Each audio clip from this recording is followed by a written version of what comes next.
Assalamualaikum warahmatullahi wabarakatuh. Selamat datang di channel EDH Story. Cerita kali ini terinspirasi dari kisah nyata. Namun, untuk menjaga privasi semua pihak, nama tempat dan karakter telah kami ubah. Jika terdapat kesamaan dengan kejadian atau tokoh tertentu, hal tersebut hanyalah kebetulan semata. Pastikan Anda menonton cerita ini sampai selesai agar tidak terjadi kesalahpahaman. Sebelum cerita dimulai, saya mohon keikhlasan Anda untuk memberikan like dan subscribe pada channel ini. Semoga Anda selalu diberi kesehatan, kebahagiaan, dan kelancaran rezeki. Mari kita mulai kisahnya. Alia Pratama, seorang polisi wanita muda yang dikenal tangguh, mendapat tugas khusus dari Polda Jawa Timur. Ia ditugaskan untuk menyelidiki jaringan perdagangan manusia yang beroperasi di pesisir Banyuwangi. Dengan keberanian dan kecerdasan yang dimilikinya, Alia menerima tugas tersebut tanpa ragu. Ia tahu bahwa misi ini berbahaya, tetapi ia juga yakin bahwa ia mampu mengungkap kebenaran dan menghentikan kejahatan tersebut. Untuk mengumpulkan bukti, Alia menyamar sebagai warga biasa. Ia menyusup ke dalam komunitas nelayan setempat, mempelajari kehidupan mereka, dan mencari petunjuk yang dapat membawanya kepada jaringan perdagangan manusia tersebut. Namun, sesuatu yang tak terduga terjadi di tengah misinya. Saat Alia sedang menyelidiki sebuah tempat yang dicurigai, ia menemukan sebuah fakta yang membuat dirinya terkejut. Ternyata jaringan perdagangan manusia tersebut dipimpin oleh seorang yang tidak asing baginya. Fakta tersebut membuat Alia bimbang dan tidak percaya. Dia tidak menyangka akan menemukan fakta tersebut. Namun, Alia adalah seorang polisi yang profesional. Dia harus tetap menjalankan tugasnya, meskipun itu berarti dia harus berhadapan dengan orang yang dekat dengannya. Dalam perjalanan menemui informan rahasia, mobil Alia mengalami kecelakaan akibat hujan deras. Jalanan licin dan gelap membuat Alia kehilangan kendali atas kendaraannya. Mobilnya tergelincir, menabrak pembatas jalan, dan jatuh ke laut. Alia berusaha menyelamatkan diri, tetapi ombak ganas menghantamnya dan membuatnya kehilangan kesadaran. Saat tubuh Alia terombang-ambing di laut, ia teringat akan tugasnya. Ia tahu bahwa ia tidak boleh menyerah. Ia harus bertahan hidup dan menyelesaikan misinya. Namun, kesadaran Alia semakin menipis. Ia merasa tubuhnya semakin lemah dan pandangannya semakin kabur. Sebelum benar-benar kehilangan kesadaran, Alia melihat sebuah cahaya di kejauhan. Cahaya itu semakin mendekat dan akhirnya menghilang. Alia tidak tahu apa yang terjadi selanjutnya. Ia hanya merasa tubuhnya ditarik ke atas dan kemudian semuanya menjadi gelap. Di tempat lain, seorang nelayan bernama Reza Saputra mendengar suara benturan keras dari arah tebing.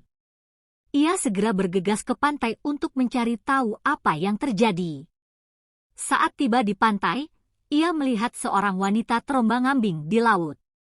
Tanpa ragu, Reza melompat ke air dan berenang menuju wanita tersebut. Reza berhasil menarik wanita itu ke tepi pantai. Ia memeriksa denyut nadinya dan memastikan bahwa wanita itu masih hidup. Reza kemudian memanggil bantuan dan membawa wanita itu ke gubuknya. Ia merawat wanita itu dengan telaten hingga ia sadar kembali. Reza tidak tahu siapa wanita yang ia selamatkan. Ia hanya tahu bahwa ia telah menyelamatkan nyawa seseorang. Reza merasa lega karena telah melakukan hal yang benar. Alia terbangun di sebuah gubuk kecil di tepi pantai. Kepalanya berat, tubuhnya lemas, dan seorang pria asing tengah menjaganya. Ia terkejut menyadari dirinya masih hidup. Ia melihat sekelilingnya dan menyadari bahwa ia berada di tempat yang asing. Alia bertanya kepada pria itu siapa dia dan di mana ia berada. Pria itu menjawab bahwa namanya Reza dan ia telah menyelamatkan Alia dari laut. Alia berterima kasih kepada Reza karena telah menyelamatkan nyawanya. Ia kemudian menceritakan kepada Reza tentang misinya dan kecelakaan yang dialaminya. Reza mendengarkan cerita Alia dengan seksama. Ia kagum dengan keberanian dan tekad Alia. Reza berjanji akan membantu Alia untuk menyelesaikan misinya. Alia dan Reza kemudian bekerja sama untuk mengungkap jaringan perdagangan manusia tersebut. Mereka menggunakan keahlian dan pengetahuan mereka untuk mengumpulkan bukti dan melacak keberadaan para pelaku. Alia merasa beruntung telah bertemu dengan Reza. Ia tahu bahwa tanpa bantuan Reza, ia tidak akan bisa menyelesaikan misinya. Sementara itu, tim kepolisian mulai panik karena kehilangan kontak dengan Alia. Komandan Farhan menginstruksikan anak buahnya untuk mencari di sepanjang jalur patroli terakhirnya. Mereka menyisir setiap sudut pantai dan hutan, tetapi tidak menemukan jejak Alia. Komandan Farhan khawatir bahwa Alia telah menjadi korban jaringan perdagangan manusia tersebut. Komandan Farhan tidak mau menyerah. Ia terus mencari Alia dengan harapan menemukan Alia dalam keadaan selamat. Ia tahu bahwa Alia adalah seorang polisi yang tangguh dan cerdas. Ia yakin bahwa Alia akan melakukan segala cara untuk bertahan hidup.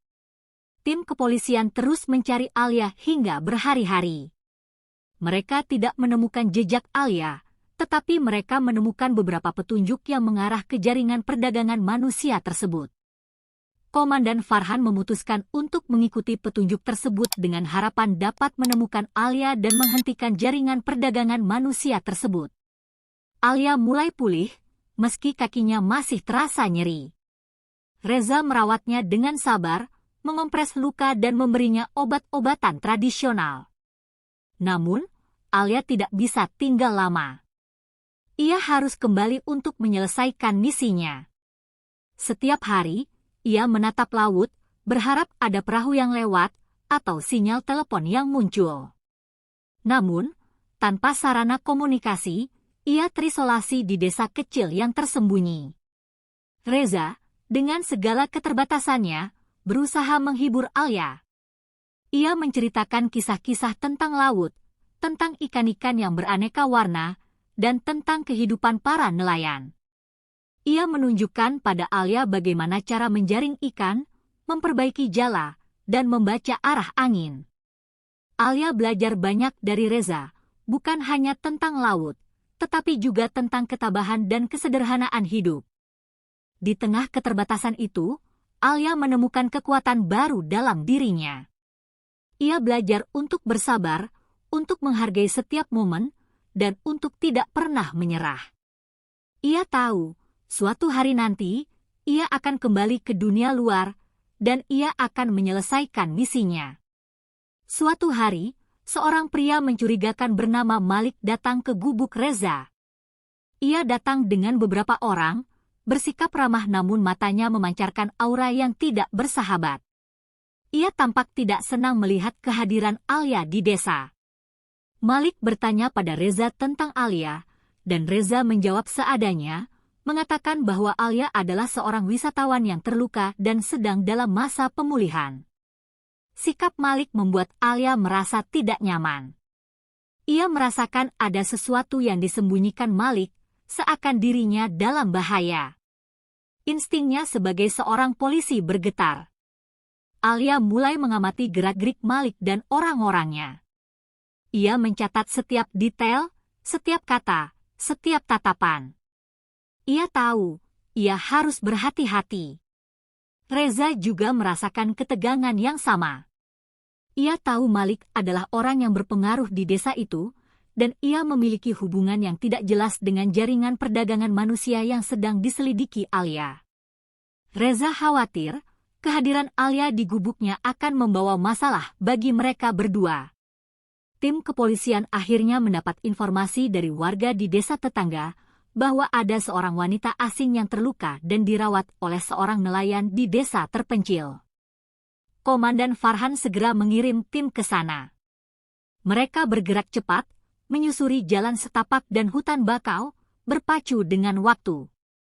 Tanpa mereka ketahui, Alia hanya berjarak beberapa kilometer dari tempat pencarian. Komandan Farhan memimpin langsung operasi pencarian. Ia merasa bertanggung jawab atas keselamatan Alia. Ia tahu, Alia adalah seorang polisi yang berani dan berdedikasi, dan ia tidak akan membiarkan sesuatu terjadi pada Alia. Setiap langkah mereka di hutan, Komandan Farhan berharap menemukan Alia. Di gubuk nelayan, Alia dan Reza tidak menyadari polisi semakin dekat. Mereka hanya fokus pada Malik dan orang-orangnya yang semakin sering datang ke gubuk Reza, seakan mengawasi mereka. Saat malam tiba, Malik dan beberapa pria datang ke gubuk Reza. Mereka datang dengan wajah marah, menuduh Alia sebagai penyusup yang membawa masalah ke desa mereka. Reza berusaha melindungi Alia, mengatakan bahwa Alia adalah seorang wanita yang terluka dan membutuhkan bantuan. Namun, Malik tidak peduli. Situasi semakin tegang. Salah satu anak buah Malik bahkan mengeluarkan pisau, mengancam Alia. Alia, meski terluka, tidak gentar. Ia siap membela diri. Reza, dengan keberaniannya, berdiri di depan Alia, mencoba menenangkan Malik dan orang-orangnya. Namun, mereka tidak mau mendengarkan. Ketegangan mencapai puncaknya. Alia tahu, ia dan Reza dalam bahaya besar. Mereka dikepung oleh orang-orang yang siap melakukan apa saja. Saat pertarungan hampir pecah, suara tembakan terdengar dari kejauhan. Malik dan anak buahnya terkejut, melihat ke arah suara tembakan. Tim kepolisian akhirnya menemukan Alia dan mengepung tempat itu. Mereka datang dengan senjata lengkap, siap menangkap Malik dan orang-orangnya. Malik dan anak buahnya mencoba kabur, tetapi mereka tidak punya kesempatan. Polisi mengejar mereka, menembak peringatan, dan akhirnya berhasil menangkap mereka semua. Alia dan Reza merasa lega, tetapi mereka juga terkejut melihat kedatangan polisi. Mereka tidak menyangka polisi akan menemukan mereka secepat ini. Komandan Farhan menghampiri Alia, memeluknya erat. Ia merasa lega dan bangga melihat Alia selamat. Alia, meski lelah dan terluka, merasa lega karena misinya akan segera berakhir. Tentu, ini kelanjutan ceritanya. Alia akhirnya bisa kembali ke kota dan bertemu kembali dengan rekan-rekannya di kepolisian. Ia menceritakan semua yang terjadi di desa nelayan, termasuk tentang Reza dan jaringan perdagangan manusia yang berhasil mereka bongkar. Namun, pikirannya masih dipenuhi dengan desa nelayan dan terutama Reza. Ia merasa berat meninggalkan tempat yang telah menyelamatkan hidupnya, tempat di mana ia menemukan cinta dan harapan baru. Alia merasa ada ikatan yang kuat dengan desa itu, dengan laut yang luas, dan dengan orang-orang yang hidup sederhana namun penuh kehangatan. Ia merindukan suara ombak, aroma ikan segar, dan senyum tulus Reza. Ia tahu, hidupnya telah berubah selamanya. Meskipun ia kembali ke kehidupannya sebagai seorang polisi, Alia tidak bisa melupakan Reza dan desa nelayan itu. Ia merasa ada bagian dari dirinya yang tertinggal di sana, di antara ombak dan janji-janji yang telah diucapkan. Saat menjalani pemeriksaan medis rutin, dokter menyampaikan kabar mengejutkan, Alia hamil. Dunia seakan berhenti sejenak baginya. Ia tidak percaya dengan apa yang baru saja ia dengar. Hanya ada satu orang yang bisa bertanggung jawab atas keadaannya, Reza. Alia merasa bingung dan takut. Ia tidak tahu bagaimana harus memberitahu Reza tentang berita ini. Alia merasa ada beban berat di pundaknya. Ia harus membuat keputusan besar yang akan mengubah hidupnya selamanya. Ia merenungkan semua yang telah terjadi, dari kecelakaan yang hampir merenggut nyawanya hingga pertemuan dengan Reza yang mengubah segalanya. Alia tahu, ia harus memberitahu Reza tentang kehamilannya. Ia tidak bisa menyembunyikan kebenaran ini. Ia harus bertanggung jawab atas hidup yang sedang tumbuh di dalam dirinya. Dengan tangan gemetar, Alia menghubungi Reza. Ia tak tahu bagaimana harus menyampaikan berita ini. Ia takut Reza tidak akan menerima kabar ini. Saat akhirnya mengatakannya, Reza terdiam lama. Alia menunggu dengan cemas, jantungnya berdebar kencang. Namun, Dengan suara tegas, Reza menjawab, "Aku akan datang dan bertanggung jawab." Alia merasa lega mendengar jawaban Reza. Ia tahu, Reza adalah pria yang bertanggung jawab dan berani. Ia percaya, Reza akan menepati janjinya. Percakapan telepon itu mengubah segalanya.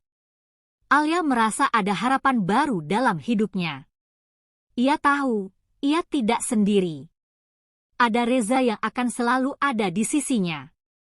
Beberapa hari kemudian, Reza benar-benar datang ke kota dan menemui Alia di depan kantor polisi. Dengan penuh ketulusan, ia menyatakan ingin menikahi Alia dan bertanggung jawab atas anak mereka.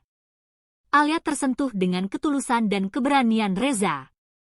Ia tahu, Reza adalah pria yang tepat untuknya. Alia berdiskusi dengan Komandan Farhan tentang lamaran Reza.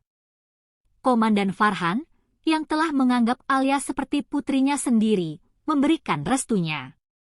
Ia tahu, Reza adalah pria yang baik dan bertanggung jawab. Setelah berdiskusi dengan Komandan Farhan, Alia akhirnya menerima lamaran Reza. Ia merasa bahagia dan lega. Ia tahu, ia telah membuat keputusan yang tepat. Beberapa bulan kemudian, sebuah pernikahan sederhana digelar di desa nelayan.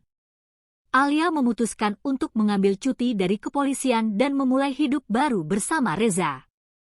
Ia ingin fokus pada keluarganya dan membesarkan anaknya di desa yang penuh kedamaian.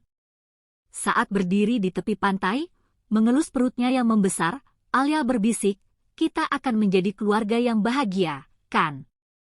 Reza menggenggam tangannya erat dan berjanji, "Iya, Alia. Aku janji." Ombak mengiringi mereka, seolah menjadi saksi atas awal perjalanan baru mereka. Alia dan Reza memulai hidup baru mereka di desa nelayan. Mereka membangun rumah kecil di tepi pantai dan hidup bahagia bersama anak mereka. Alia tidak pernah menyesali keputusannya. Ia merasa, ia telah menemukan kebahagiaan sejati di desa nelayan, di antara ombak dan janji